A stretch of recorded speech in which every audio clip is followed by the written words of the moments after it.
Hello दोस्तों, स्वागत है आप लोगों का हमारे YouTube channel I am student पर। तो दोस्तों आज ये हम आ चुके हैं अपने सेकंड वीडियो लेक्चर पर इकोनॉमिक्स में। तो इससे पहले ना एक वीडियो आ चुका है, अगर आपने उस वीडियो को नहीं देखा है तो जल्दी से जाओ डिस्क्रिप्शन में, वहाँ पर आपको उस वीडियो की लिंक दी गई है। उस लिंक पर जैसे ही क्लिक करोगे आप पहुँच जाओगे कहाँ, उस वीडियो पर। तो उस वीडियो को पहले देख लो, फिर इस वीडियो को देख लो, मज़ा आ जाएगा आपको। ठीक है, तो चलो अब हम शुरू करते हैं आज का टॉपिक। आज का टॉपिक है basic concept of macro economics. तो दोस्तों ये क्या होता है, चलो पहले समझते हैं। Basic concept of macro economics मतलब मैक्रो इकोनॉमिक्स जो है ना, उसके कुछ बेसिक कॉन्सेप्ट हैं जो हमको पता होने चाहिए, लेकिन पता भी है नहीं। कुछ तो पता है लेकिन कुछ नहीं पता है, तो वो आज हम जानेंगे। चलो, जो पहला कॉन्सेप्ट है वो है डोमेस्टिक टेरिटरी। ठीक है, तो पहले मैं आपको बताता हूँ कि डोमेस्टिक टेरिटरी होती क्या है। डोमेस्टिक टेरिटरी वैसे तो हम सभी जानते हैं, डोमेस्टिक टेरिटरी को हिंदी में कहते हैं घरेलू सीमा। तो घरेलू सीमा, अरे आप कहोगे कि आप मुझे पता है, ये मान लो इंडिया है, तो आप कहोगे कि ये देखो ये हमारी घरेलू सीमा हो गई। ये जो बाउंड्री होती है ना इंडिया के बाहर, वही होती है घरेलू सीमा। दोस्तों आप काफ़ी हद तक जानते हो डोमेस्टिक टेरिटरी यही होता है, लेकिन इकोनॉमिक्स में ना इसका सेंस जो है ना थोड़ा सा बड़ा हो जाता है, थोड़ा सा बड़ा हो जाता है। अब बड़ा क्या होता है, बस वो 2-3 पॉइंट है वो समझ लो, आपको पता है डोमेस्टिक टेरिटरी क्या होता है। देखो, इंडिया के नीचे हमने देखा कि ये जो पानी नहीं भरा होता है, आपने देखा होगा, इसमें भी ना इंडिया का थोड़ा सा हिस्सा होता है। अगर इस हिस्से में पैसा कमाया जा रहा है ना, तो वो इंडिया की घरेलू सीमा में जोड़ दिया जाता है। बस ये हमें समझना है। तो अब वो 3-4 पॉइंट क्या हैं जो बाहर होते हैं और उन्हें हम इंडिया की घरेलू सीमा में जोड़ते हैं, बस वो अब हम देखते हैं। जैसे पहला,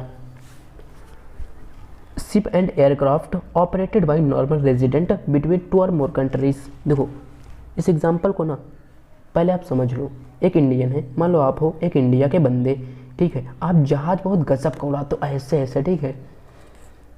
अब आप जहाज कहाँ उड़ा रहे हो, रसिया और जापान के बीच में, ठीक है। तो आप अभी इंडिया में हो नहीं हो, तो क्या इसे आप कहोगे कि मैं इंडिया से बाहर हूँ तो अब मैं डोमेस्टिक टेरिटरी नहीं हूँ? नहीं दोस्तों, अभी भी ना आप डोमेस्टिक टेरिटरी में ही माने जाओगे। ठीक, मतलब इंडिया में अगर रहते हो और सिर्फ चाहे जिस देश में उड़ाओ, ठीक है, तो माने कहाँ जाओगे, इंडिया के ही। मतलब ये हुआ कि अगर आप इंडियन हो और शिप को ना गजब का उड़ा लेते हो, तो चाहे जहाँ उड़ाओ, रसिया, जापान, अमेरिका, चाहे जहाँ उड़ाओ, ठीक है, तुम माने जाओगे कि इंडिया की डोमेस्टिक टेरिटरी में ही हो। ठीक है, अब जो हमारा दूसरा है वो क्या है, fishing vessel, oil and natural gas are floating platform operated by resident of a country international water where they have exclusive right of operation। देखो दोस्तों, ये पॉइंट क्या है आपको समझ में नहीं आया, चलो मैं आपको बताता हूँ। इस एग्जांपल को सुनो, आपको समझ में आ जाएगा। क्या है, आप एक इंडियन हो और आप जो है नाव ना बहुत गजब की चलाते हो, ऐसे ऐसे मतलब गजब की चला लेते हो। तो आपने क्या किया, अपनी जो नाव है ना उसको उठाकर चाइना ले गए। चाइना में ना बहुत बड़ा तालाब था, आपने वहाँ पर चलाया और वहाँ से ना नाव चलाकर बहुत सारी मछली पकड़ लाए इंडिया में। तो उसे भी ना हम क्या कहेंगे कि डोमेस्टिक टेरिटरी है। अब मछली कहाँ पकड़ा, इंटरनेशनल वाटर में, लेकिन माना क्या जाएगा, डोमेस्टिक टेरिटरी में। मतलब चोरी करना क्या हुआ, डोमेस्टिक टेरिटरी। ठीक है दोस्तों, तो ये कॉन्सेप्ट इसमें बताया गया है। और जो तीसरा और इम्पॉर्टेंट कॉन्सेप्ट है वो है एम्बेसीज। दोस्तों इसको ना आप बहुत ध्यान से सुनो। पहले हम समझते हैं कि एम्बेसीज होता क्या है। ठीक है, एम्बेसीज क्या होता है, चलो मैं आपको बताता हूँ। देखो, आप जैसे अमेरिका गए, ठीक है, तो अमेरिका में आपको भूख लगी, ठीक, तो वो जो भूख लगी उसको आप कैसे मिटाओगे, कुछ खा पी कर। अब मान लो आप किसी दुकान पर गए, आप इंडिया सोचकर वहाँ पर गए और कह रहे हो कि मुझे बर्गर दे दो। अब सामने वाला वो सोच रहा है कि मैं इन्हें क्या दूँ, उसे समझ में नहीं आएगा कि इसको दूँ क्या, ये मांग क्या रहा है, कुछ खाने का मांग रहा है या कुछ और मांग रहा है। ठीक है, तो वहाँ पर अब हम क्या करें, मतलब क्या हम भूखे रह जाएंगे, उनको तो समझ नहीं आएगा हमें चाहिए क्या, तो क्या हम भूखे रह जाएं? नहीं दोस्तों, वहाँ पर क्या होता है, हमारी एम्बेसीज होती है। मतलब इंडिया के कुछ लोग ना एक तरह से झोपड़ी बनाकर वहाँ रहते हैं। क्यों रहते हैं? ताकि हमारी हेल्प कर सके, खो जाएं, कुछ दिक्कत हो तो वो हमारी सहायता कर सके। तो इस तरह हर देश में, मतलब इंडिया की, जापान, अमेरिका, चाइना, हर जगह पर एम्बेसीज होती हैं। उसी तरह अमेरिका की हर देश में जब एम्बेसीज होंगी, चाइना की हर देश में एम्बेसीज होंगी। ठीक है दोस्तों, जो हमारी एम्बेसीज होती है ना, ये सब देश में होती है, हर देश में होती है। तो उसको भी ना हम क्या कहते हैं? Domestic territory. ठीक है दोस्तों, याद रखना, देश में तो नहीं है लेकिन फिर भी ये हमारी क्या है? Domestic territory. ठीक है दोस्तों, अब मैं मानता हूँ कि आपको समझ में आ चुका होगा। इसका मतलब हम समझ चुके हैं कि डोमेस्टिक टेरिटरी क्या। तो अब हम बढ़ते हैं अपने नेक्स्ट टॉपिक पर, जो कि है नॉर्मल रेजिडेंट। तो दोस्तों, रेजिडेंट का मतलब आप जानते हो क्या होता है? नहीं जानते हो? चलो मैं आपको बताता हूँ। रेजिडेंट को हिंदी में पता क्या कहते हैं? निवासी। अरे यार, हिंदी पता होती तो मतलब आपको पता था कि निवासी क्या होते हैं। हाँ दोस्तों, आपको पता था कि निवासी क्या होते हैं। चलो मैं आपको बताता हूँ क्या होता है। निवासी का मतलब होता है उस जगह पर रहने वाले। अगर मैं आपसे कह दूँ कि आप इंडिया के निवासी हो, इसका मतलब क्या हुआ? इसका मतलब क्या हुआ? आप इंडिया के रहने वाले हो। ठीक है दोस्तों, देखो, normal resident of a country refer to an individual और an institution who ordinary resides in the country and whose centre of economic interest also lies in that country. मतलब नॉर्मल रेजिडेंट वो रेजिडेंट होता है जो एक देश में रहता है और दूसरा उसका इकोनॉमिक इंटरेस्ट उस देश में लाई करता है। आप कहोगे कि इकोनॉमिक इंटरेस्ट क्या होता है? दोस्तों, इकोनॉमिक इंटरेस्ट का मतलब पता है क्या होता है? वो जो बंदा है ना, वो उस देश में रहता हो और उसकी जो बेसिक इकोनॉमिक एक्टिविटी हो ना, वो भी वहीं करता हो। ठीक है, जैसे अर्निंग, स्पेंडिंग एंड अकोमुलेटिंग, मतलब कमाएंगे यहीं, खाएंगे यहीं, ये मतलब हुआ। और या तो फिर वहीं रहता हो, तो वो हो जाता है नॉर्मल रेजिडेंट। तो अब हम देखते हैं अपना दूसरा टॉपिक। तो दूसरा टॉपिक ये है, फॉलोइंग और not included in normal resident category.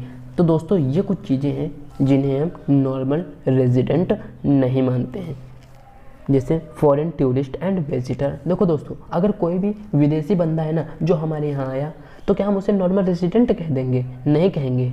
ठीक है दोस्तों, क्योंकि उसका जो सेंटर ऑफ इकोनॉमिक इंटरेस्ट होगा, मतलब अर्निंग, स्पेंडिंग और एकोमुलेटिंग, वो क्या होगा? अपने देश, मतलब जहाँ से आया है।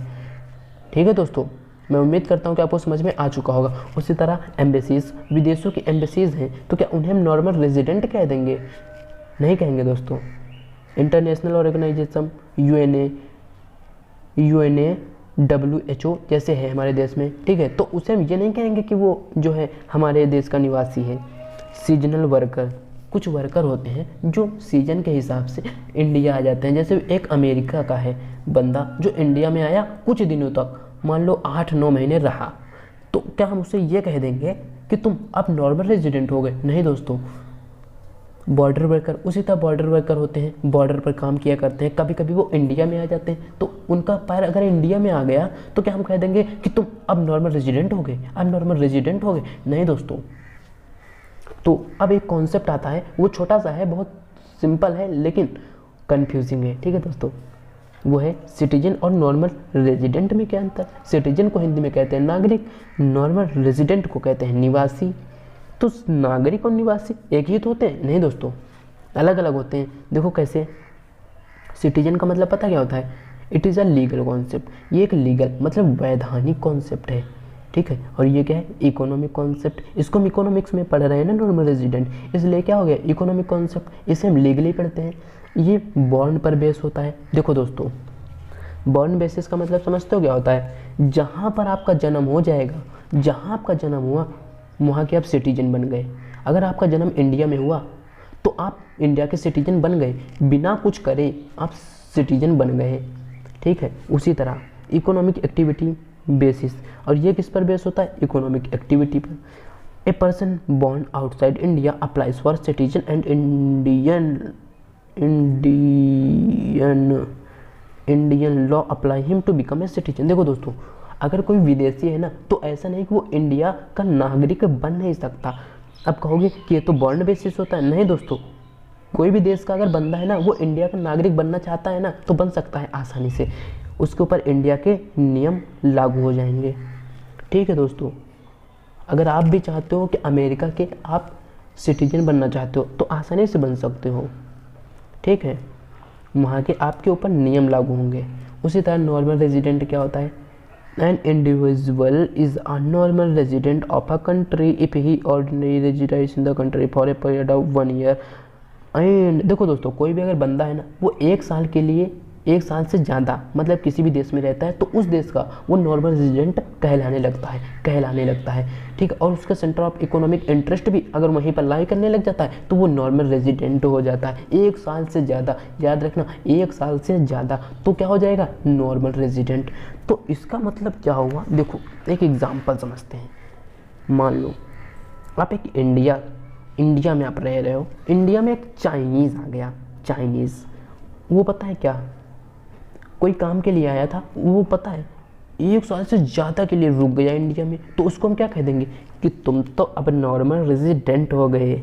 लेकिन क्या हम उसे सिटीजन कहेंगे? सिटीजन नहीं कहेंगे दोस्तों। सिटीजन इसलिए नहीं कहेंगे क्योंकि क्या इसका जन्म इंडिया में हुआ? नहीं हुआ ना, तो इसे हम सिटीजन क्यों कहेंगे? और उसी तरह नॉर्मल रेजिडेंट क्यों कहेंगे? क्योंकि ये मोर देन 1 ईयर इंडिया में बिता चुका है।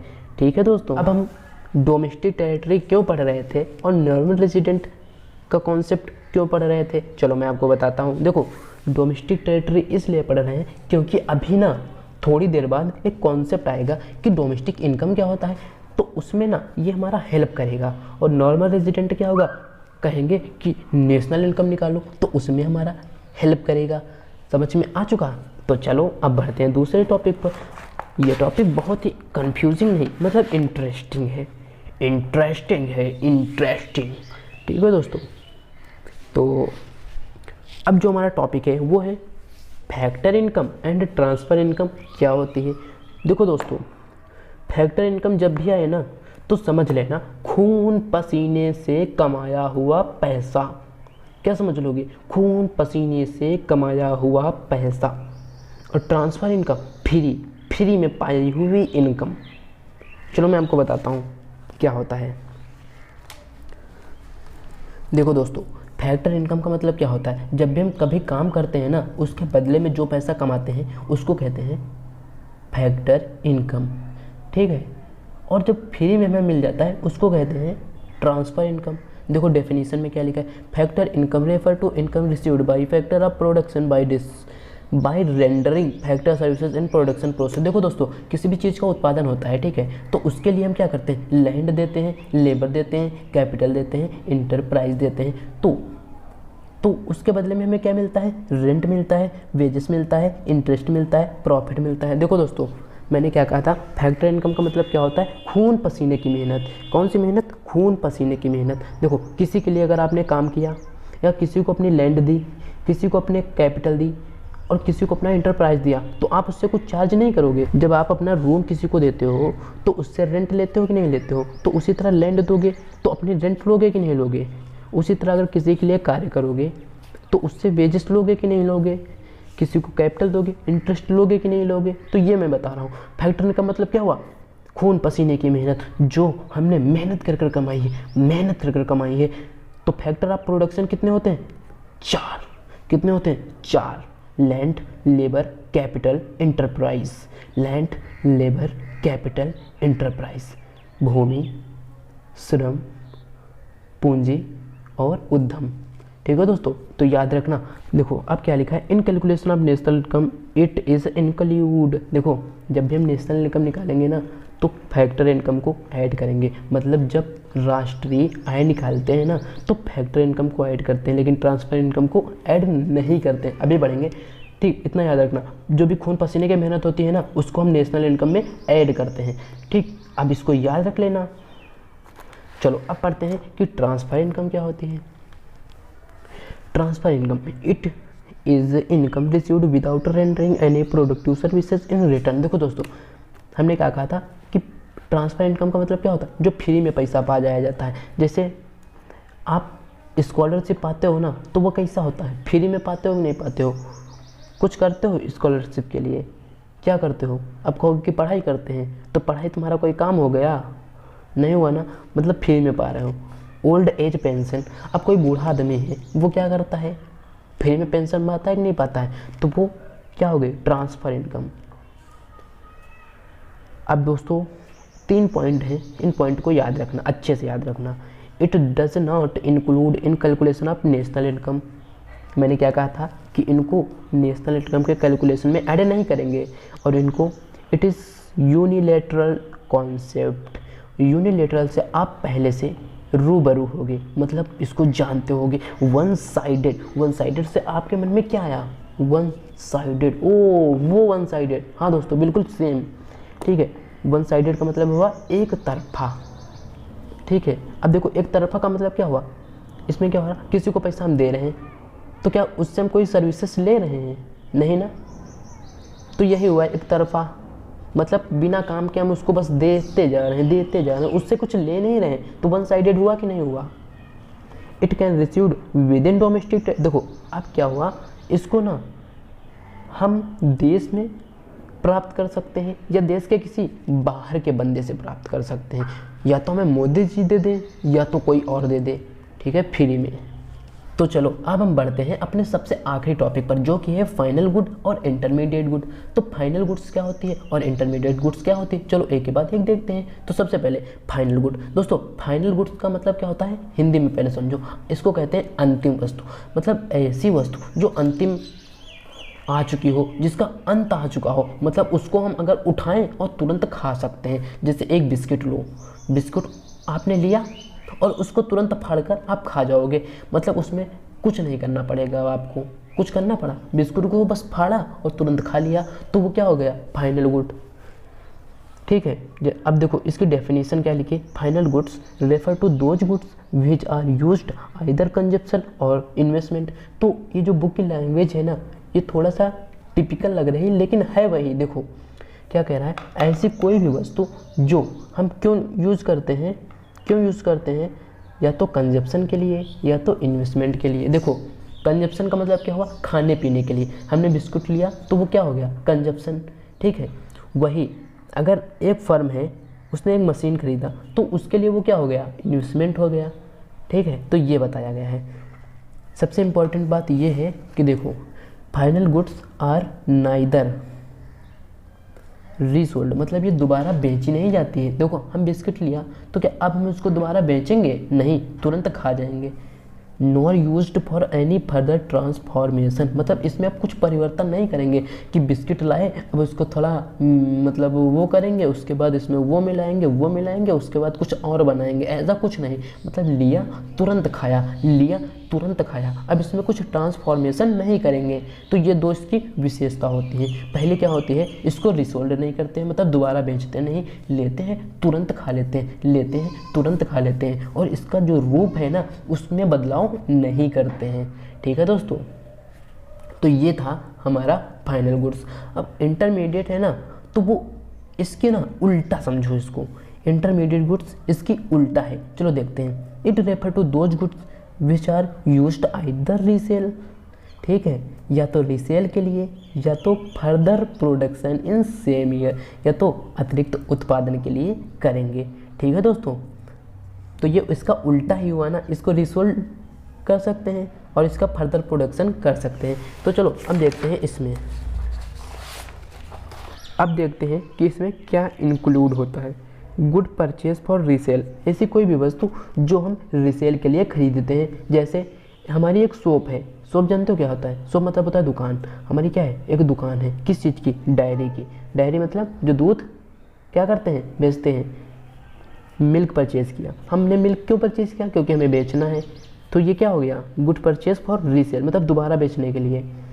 या फिर देखो goods use for further production, जैसे फर्दर प्रोडक्शन के लिए हमने गुड्स लिया है, जैसे मिल्क लिया तो हम क्या करेंगे, उसकी स्वीट बनाएंगे, तो ये क्या हो गया फर्दर प्रोडक्शन, अतिरिक्त उत्पादन। मिल्क लिया, चाहते तो यूज कर सकते थे, लेकिन हमने उसमें कुछ चेंजेस किया, उसका मिठाई बना दिया। अब मोस्ट इम्पॉर्टेंट चीज़ ये है कि the distinction between final goods and intermediate goods is depend on use of product not product it self. इसका मतलब ये हुआ कि जो भी प्रोडक्ट है ना, वो ऐसे हम नहीं कह देंगे कि ये इंटरमीडिएट होगा, ये फाइनल होगा। वो पता है हम कैसे कहेंगे, वो उसके यूज के आधार पर कहेंगे। चलो बताता हूँ कैसे। एक एग्जांपल सुनो, इस एग्जांपल से आपको समझ में आ जाएगा। अगर मैं आपसे पूछूं कि शुगर बताओ इंटरमीडिएट है या फाइनल है, तो आप कहोगे इंटरमीडिएट है, आपका कोई दोस्त कहेगा फाइनल है। तो ऐसे मत कह देना कभी कि ये गुड्स फाइनल है, ये इंटरमीडिएट है। वो ना आप देखना कि उसका यूज क्या है, उसका यूज कर कौन रहा है, ठीक है, ये आपको देखना है। मैं आपको ये बताना चाह रहा हूँ, जैसे शुगर है, ठीक है ना, उसको परचेज़ किया किसने, हम लोगों ने। नहीं, देखो जैसे शुगर है, उसको परचेज़ किसने किया, स्वीट शॉप, मतलब मिठाई बनाने वाले ने, ठीक है। तो उसके लिए ये गुड्स क्या हो गई, इंटरमीडिएट। इंटरमीडिएट क्यों हुई, देखो स्वीट वाले ने क्या किया, चीनी परचेज़ किया। तो चीनी जो है वो ऐसा तो नहीं तुरंत मतलब उसको बेच देगा, वो चीनी क्या करेगा, अब उसकी जो है स्वीट बनाएगा, ठीक।